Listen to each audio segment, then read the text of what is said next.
I know you're a busy man, so let's just start with the first question. Tell me a little bit about yourself, your life, and your work. It's 50 years since I first was elected as a local councillor in the city of Liverpool, which is famous in England for a lot of reasons, but one of which is that it has the oldest Chinese community outside of London. It's a seaport, and going right back to the 19th century, many Chinese seafarers came to Liverpool, some settled there. But I was elected as a student to the city council, to an inner city neighbourhood where half the homes had no inside sanitation, no running hot water or bathrooms. In other words, a very underprivileged neighbourhood, and the people there were good enough to put their trust in me, and later on elected me as their Member of Parliament. And so for 18 years I served in the Commons. I stood down after a disagreement with my former party over whether abortion should be a matter of party policy or not. I passionately believe it should be a matter of conscience. And having left the House of Commons, I was surprised to be offered a place in the upper house, in the House of Lords, where we have a life system, a life peerage system, where you serve for the remainder of your lives, and it's for bad behavior, so no escape.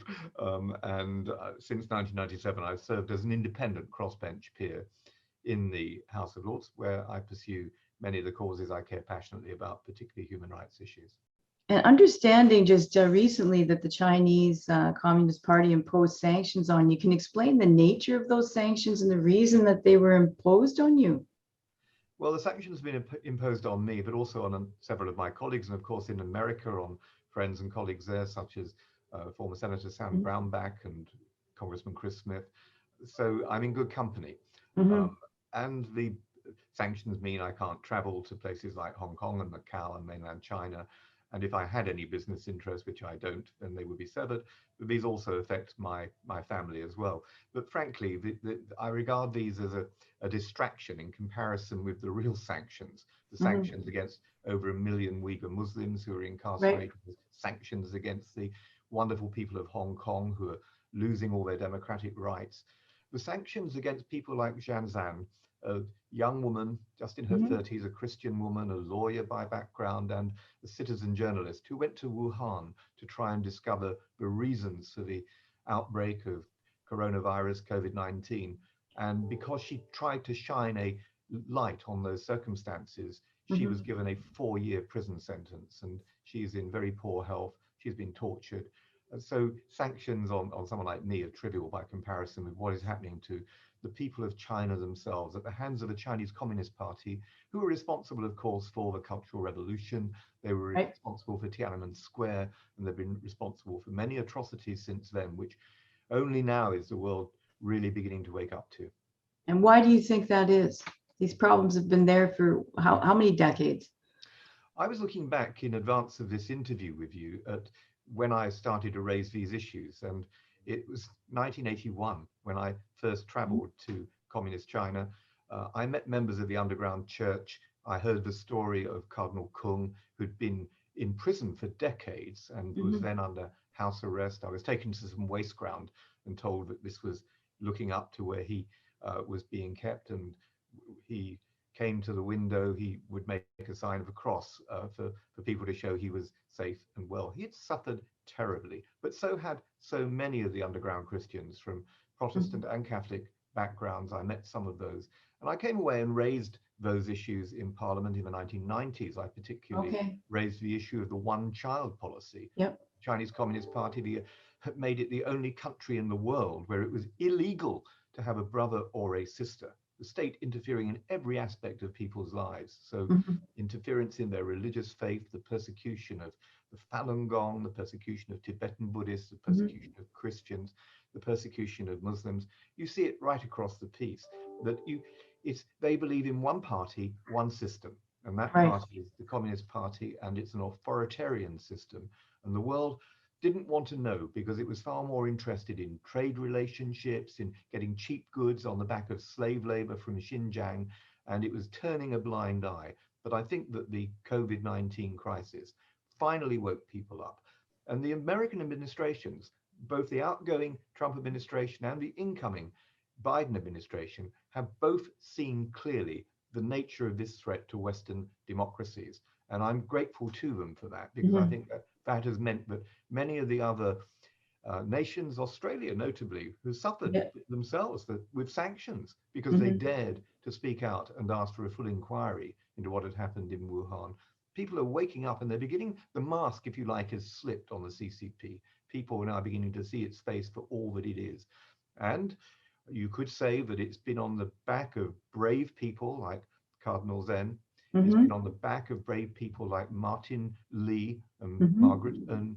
and people who have taken their faith seriously. The young pro-democracy campaigner, Joshua Wong, Mhm. whom I know, who's now in prison. I've chaired meetings for him here in Westminster when he was allowed to travel to the UK. Nathan Law, who was the youngest member of Hong Kong's uh, assembly, who's now in exile living in London. It's on the back of people like that that the world, I think, has had to open its eyes and see the reality of what is happening in Chinese Communist Party dominated China. Look, I love Chinese people. I love Right. Chinese culture. I love the Mhm. country of China. I just Mhm. don't like the Chinese Communist Party, its ideology, the things that it has done, and the things that it would do for in the rest of the world if given the opportunity. Right. And then there's also the issue of organ harvesting, which they seem to have got down to a science. I've been raising organ harvesting in China, along with my colleague Chris Smith in the United States. Mhm. We've both been raising this issue for over 20 years. 20 And years. Oh. it is extraordinary how long it has taken for, again, the world to wake up to this reality of forced organ harvesting, of the removal of people's organs, killing them in the process. People primarily from Falun Gong backgrounds, but also others, people who have disappeared, Christians who've disappeared, dissenters, dissidents who've disappeared, and their families never being told what has happened to them. And now Uyghurs are coming forward and saying they have family members who've disappeared, assuming that their organs have been harvested. And this is Right. sheer wickedness, which we've traded on as well, with people going in for organ tourism, going and taking these organs in order to better improve their own, maybe save their own lives at the expense of somebody else's life. This is Right. intolerable. My colleague, Sir Geoffrey Nice, Queen's Counsel, one of Britain's leading lawyers, Mhm. established an independent tribunal. And if Mhm. anyone watching this interview is in any doubt about the reality of what has happened, he said, there is incontrovertible evidence about forced organ harvesting. They should go to the website and have a look at what Sir Geoffrey Nice QC has done. He gave what's called the Gresham Lecture, where he sets out the arguments from beginning to end. And anyone who is in any doubt should view Right. that. Right. Um, tell me a little bit about the goal of the CCP. What does it want to achieve? Julia Lovell wrote a wonderful book called Maoism. It's a big book. It's really worth reading because it sets out the whole story of Chinese communism and what Mao Zedong had set out to do. Now, it is true that 20 years ago, China started to look at itself and maybe consider some forms of economic reform. And under Deng Xiaoping, it moved certainly in a better direction from the one in which it had been traveling. Mhm. But President Xi has turned himself into another Mao Zedong. He's president for life.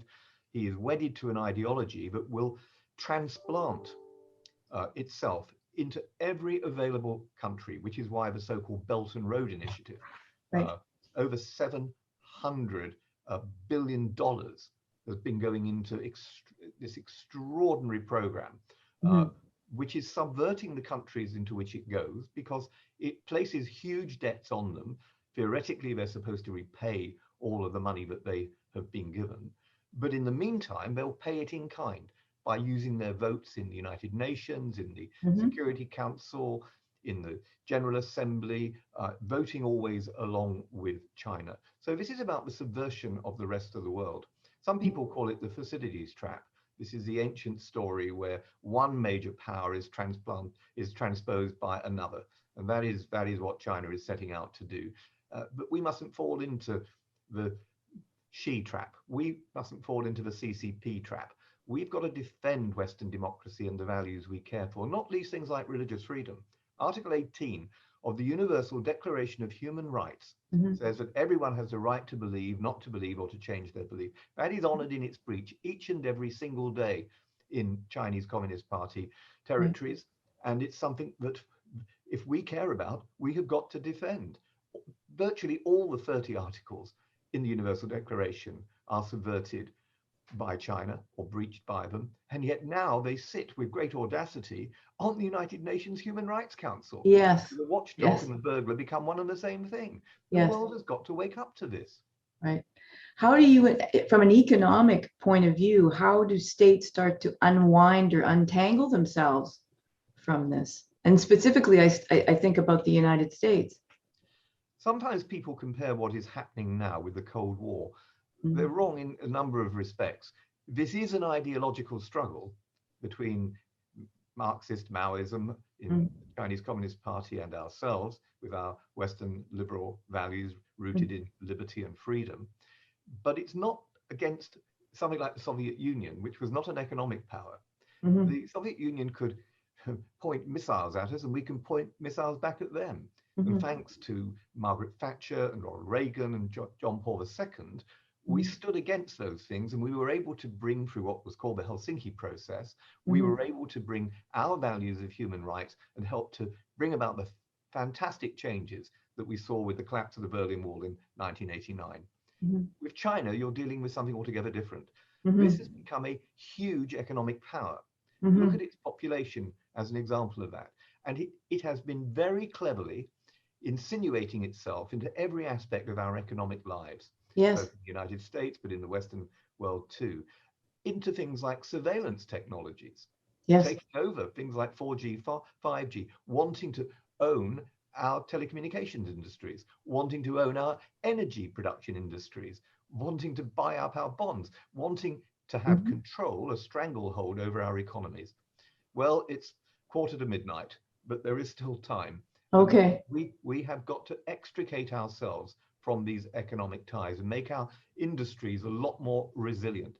If COVID-19 has taught us nothing, surely it has taught us about the importance of interdependence and our own capacity, our ability to produce our medicines, to produce Mhm. personal protective equipment, even face masks. Right. This stuff started in China, and we've Right. been pouring money into China since then in order to buy the things that we now need to fight this Yes. terrible pandemic. So Yes. this is a very clever strategy that has been developed by the Chinese Communist Party, but we don't have to fall into the Thucydides trap. We don't have to be displaced by these values. But if you're sitting down with a crocodile, then you don't get too close. You Yes. don't go and have supper with the crocodile. You Yeah. see the crocodile for what it is, and you ensure that you don't turn a blind eye when it starts to eat your neighbors, because otherwise it will come looking for you. Right. And in the United Nations, some of the documents, they refer to the Chinese system, economic system, as state capitalism. And they distinguish that from shareholder capitalism in the United States. Can you talk about that? Yes, this is the umbilical cord that links every agent of the state of the Chinese Communist Party, and the idea that a company like Huawei, for instance, is somehow independent of the state is an absurd illusion. It's a self-deceit. If you go to Western China, as I have, or if you visited Xinjiang and see forced labor there, these are not private companies owned by individuals with shareholders and accountability through proper fiscal scrutiny. These are agents of the state, Right. and they are used in order to aid and abet the state. They can't take decisions without the state permitting them to do so. It's, as it were, a red phone on every single desk of every chief executive who has to report to the Chinese Communist Party. So it is state capitalism. Oh yes, they're using money in very creative and interesting ways from the state's point of view. Right. But this is not a free society. This Right. is not the American dream. This Right. is not the opportunity in the United Kingdom to pull yourself up by your own bootstraps. And Right. it's not the opportunity to use capital for creative purposes or to be generous and altruistic. This is the Right. state doing everything for you, even telling you about the way your family will live. That is what the re-education of the Uyghurs is all about. Yes. Taking away their identity, It's about taking away their right to have children. It's about taking away their right to be who they want to be. This is the state intruding into every single aspect of people's lives. And that is why it's foolish to try and compare it directly, as some have sought to do, with what we do in free societies. Right. There's no comparison whatsoever. Right. When I first came across that term, I thought what we're really talking about is state enslavement of its own people. And so, but that is the terminology that's being pushed specifically through these economic forums just recently that have been building up. Can you give me? You should say that. I agree with entirely what you're saying about enslavement. And this is the servile state. This is enslavement of every citizen who has to become just a pawn in the hands of the state. Right. So there is no freedom here. And we've seen what that means in real terms in Xinjiang. And, you know, it's pretty disgusting that we in the West continue to buy cheap shirts, cheap dresses, cotton goods which have been manufactured in China on the backs of slave labor, Our own foreign secretary said, what is happening in China, and remember, he is the son of a Holocaust family who were victims of the Nazis. He said it's happening on an industrial scale. There you go. And he said he never expected to see such things happening again. And that is why the Board of Jewish Deputies in the United Kingdom, along with many leaders from the churches, along with the Muslim Council of Britain, have stood together in saying, this is an assault on human dignity. This is the destruction of the person made in the image of God. And there is a duty to speak out on those who are enslaved. And what do we do instead? We buy these things, and companies who themselves were involved in, for instance, manufacturing the uniforms of the SS in the concentration camps and in the forced labor that they had in their industrial complexes in those camps. Some of those same companies are now using slave labor in Xinjiang to manufacture the things that they sell on the high street or through Amazon. So consumers have got to stand up against this and say, we will not collaborate in this. We've got to say no.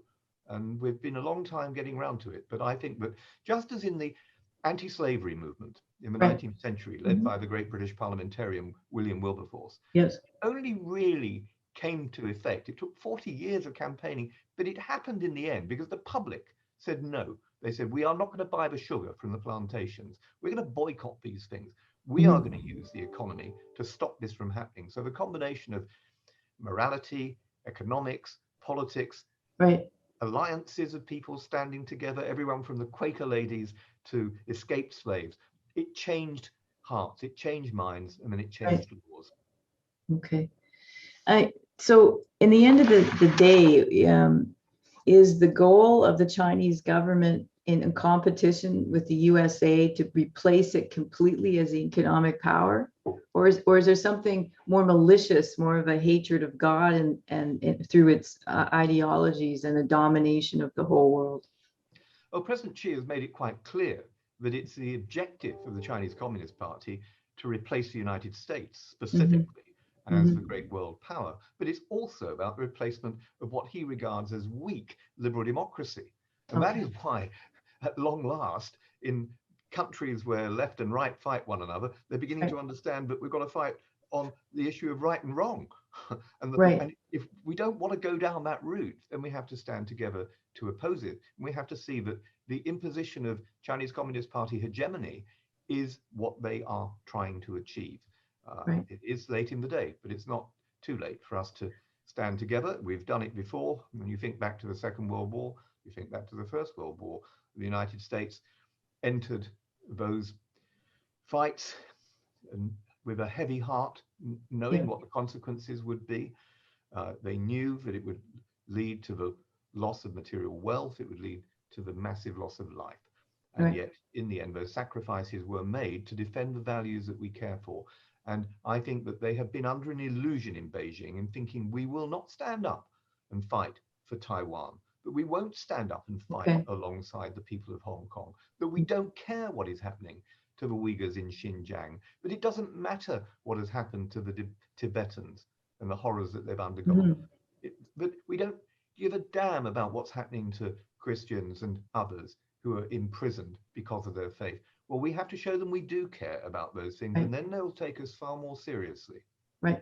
So they're counting on us to be completely tied to the economic power that China is and let it continue because we're so concerned with the economics, and they're counting on that. And of course, they're right in some ways. Yeah. If you think about Five Eyes, these are the countries that say that they have the same kind of economic and political values who stand together. And the United Kingdom and the United States are two of them. Australia, Canada, and New Zealand are the others. New Zealand recently opted out of support for Five Eyes because it said, oh, trade with China is more important. Well, we don't need half-hearted allies. We need many other strong allies, countries like India, South Korea, countries that can see what is happening and are willing to stand alongside us. So I hope that when the G7 summit takes place in the United Kingdom, that the G7 countries will stand together with others who will be coming to that who are not yet part of G7. I hope that the Five Eyes Alliance, that NATO, that the various other coalitions that we have will be entrenched and enhanced, and that we won't be picked off one by one. And so that when Australia is sanctioned as it was for speaking out about Wuhan, that we will say, well, we will buy Australia. Yes, exactly. And we're not going to leave them to fester in this way. That's the best message you can send to Beijing. Right. Okay. So at the end, there's hope.